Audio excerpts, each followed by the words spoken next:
বাবার বাড়িতে নিজে বাড়িওয়ালা, বাবার জমিতে নিজে জমিদার, কিন্তু বাবার লেগা ডেলি 1 টাকা সদকা করে না। 1 টাকা। 2 রাকাত নামাজ মা বাবার লেগা পড়ে না। অথচ যেই মা 10টা মাস পেটে রেখা কষ্ট করছে। আবু হুরায়রা রাদিয়াল্লাহু তাআলা আনহুর কাছে একজন জিজ্ঞাসা করছে যে মার ঋণ শোধ করতে চাই। পাগলা, কিভাবে শোধ করবি আগে এটা বল।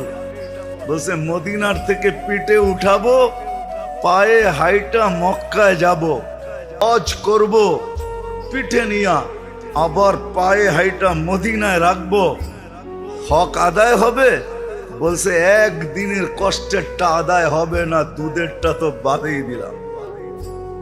মা দুধ খাওয়ায়, এটা দুধ। বাইনা ফারসিন ওয়া দামিন লাবানান খালিসা, রক্তকে